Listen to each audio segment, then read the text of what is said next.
is our sponsor from the Virginia Outdoors Foundation, and this is Sherry Buttrick.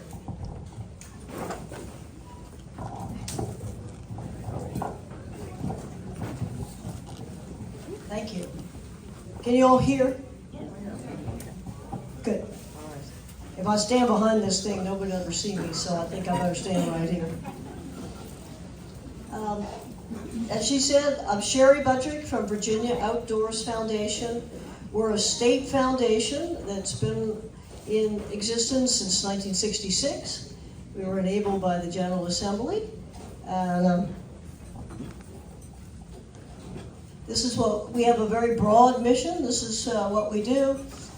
We're supposed to be preserving an open space and encouraging gifts to preserve natural, scenic, historic, scientific, open space, and recreational areas in the Commonwealth. Big, broad mission. We do this in a number of ways. The one that you're most familiar with and that I'm going to talk about tonight is the conservation easement. And then Charles Rawson is going to talk after me. He's done a number of easements and is very experienced in that. So what I thought I would do tonight is just give you a little 101 primer on conservation easements. I know some of you in the room already know some or even all of what I'm going to tell you, but I thought maybe we better start, get a level playing field and get everybody kind of on the basics first. So if that's okay with you, we will proceed.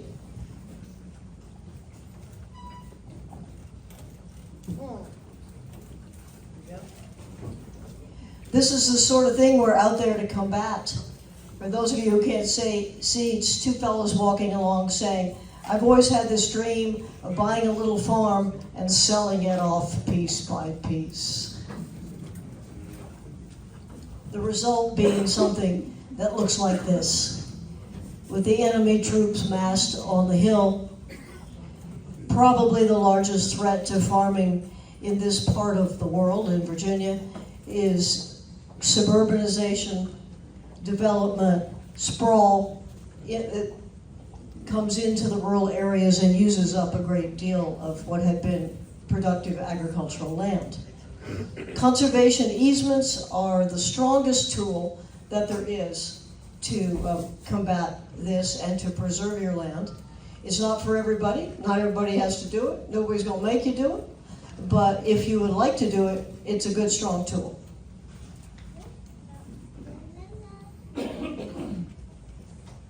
Some of the characteristics of easements: they're voluntary, they're flexible, they can be adapted to both unique situations from a landowner's point of view and also unique land features that might take a certain type of crafting of the easement to particularize it and best protect the land. Easements are forever. That is a characteristic that's why it's strong, that's why it's serious, because nobody's going to make you do it and nobody's going to be able to get you out of it, even me, once you've done it. Easements are cost effective. They keep land on the tax rolls. And for the easement donors, they have significant tax benefits. And I think Charles will go into the particulars of that a little bit. Charles is good at math. Easements also, and this is one of their sort of defining characteristics, and the reason that they are actually enabled to exist, is that they have community and conservation benefits for a larger audience, not just the landowner himself. So the easements benefit the landowner if he wants to make sure his land stays as a farm and doesn't get turned into a subdivision or a strip shopping mall. But they very much benefit the community in that they protect our air, they protect soil, they keep soil from being eroded, they protect water quality and rural character, and all of those things, as you kind of get an idea of these days, have a wider benefit. You know, they benefit the whole community, not just the landowner. Okay, so first of all, what does an easement do and what does it not do? An easement is a legal document, it's a legal agreement between a landowner and a conservation organization like us. It might be an agency, a state agency, like Outdoors Foundation is a state foundation, or it might be the Department of Forestry. They hold easements on tracts of working forest land. There are also private land trusts that are in smaller geographic areas usually. So what does an easement do and what doesn't it do? The first thing it does is to keep the land from getting broken up, divided into tracts that are no longer in viable chunks for agriculture or for natural areas, habitat for animals, things like that. Now the next thing is that you can sell your land, you can pass your land on to your children. The easement does not restrict you in that respect. You can do probably all the things that you are now doing and that you would like to do in the future without radically changing the use of the property. You can continue to farm, you can hunt, you can fish, you can cut timber. You can decide that tobacco is no longer profitable or it's too much work. You can go into dairy and then you can realize that milk prices are steadily going down and you need to try something else. You can go to hemp. Well, and there you are if you go to hemp. And you can go to beef cattle. If a number of people are going now, of course, to beef cattle and we're seeing fewer and fewer dairies, but all of that can happen within the easement. It's the resource base that we're trying to protect. The easements do not give public access to the land, at least not this type of easement. We do actually do some urban easements these days. This is kind of a new thing for us, where there might be a small couple of acres right in a town overlooking a view of the river in Richmond, that sort of thing. And that might be a designated easement for a picnic area or something like that, or a canoe put in. So there are easements that allow public access, but that is not what the easements that we normally do on agricultural land do. So you don't have to worry that people are going to be, tromping through and bothering you all the time or letting out your animals or anything like that. But easements are totally voluntary, but they are totally forever. So, given all that, why would somebody want to give one? Well, probably the first reason is, and probably the main prerequisite, if we don't have this, I wouldn't get started on this business. The landowners that are comfortable and want to do easements pretty much universally love the land they have. They want it to stay rural. They may have different, points of view. Somebody may be completely focused on hunting turkeys and somebody else is focused on, growing strawberries. But they want it to stay the way it is, as an agricultural property. They want it to be able, if it's a family farm in particular, to be able to be passed to the next generation and the generation after that, onto the 7th generation. They may be, natural and hunting oriented and want it mainly to be, a place where wildlife can live and move and migrate. Parents want to be able to keep a family farm in the family. And then, of course, there's the other reason, that there are a lot of tax benefits to doing this.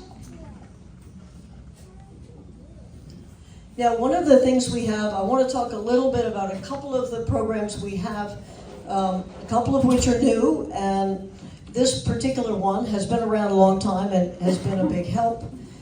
This is something called the Open Space Lands Preservation Trust Fund. And what this does is to help somebody with the cost of easement, of doing an easement, where the cost might be prohibitive to somebody or discouraging to them if there weren't a fund to help them with that. In other words, if you're going to do a legal document, you probably want a lawyer at the other end of the transaction. And I will say, you do want a lawyer at the other end of the transaction.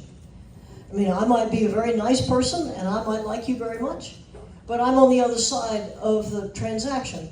And so you want somebody to represent you, somebody who can know your whole picture, not just the things that pertain to me. They need to know if you've given, $1 million to the local hospital, that'll affect, what you want your overall charitable planning to be. So you want to have a lawyer, and the fund can help pay for that. In order to get tax breaks, you need an appraiser. And you need to get the easement appraised so you can tell the IRS what you think it's going to be worth. And there could be costs such as a survey.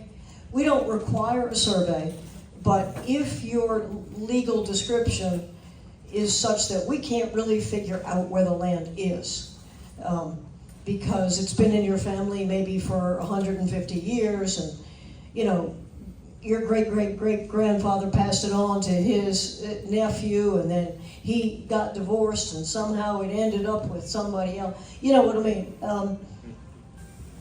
If it's in a family, a lot of times the passing down is a little bit more relaxed. And so it's sometimes necessary to have a survey. And this fund can help pay for all of that so that for landowners of regular and modest means, it doesn't end up costing you anything to want to do a conservation easement. So we might wonder at this point, what is a conservation easement? So an easement, as I was saying, the whole point is to keep those houses up on the hill from coming down and taking over the entire agricultural area. So if I asked you, took a poll, I'll bet you all would say that the first and great thing is to keep the land from breaking up into lots and lots of bits, right?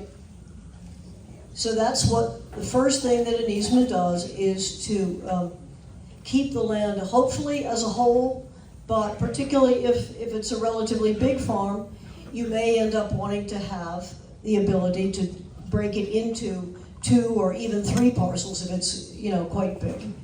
But what we're trying to do is keep it in viable agricultural units. So that's kind of the purpose, and that's what goes behind the restriction. Every property is unique, and the people are unique, and so the conservation features of the land sometimes, there might be a road going through, and the road you might have 50 acres on one side of the road. So you might end up having 2 parcels, or the ability to break it into 2 pieces, because you got this natural feature there that kind of leans the land in that direction, where somebody else might have the same acreage and not have that. So it wouldn't make as much sense for them, perhaps, to have a permitted division in their land. Dwellings, you can definitely live on this land.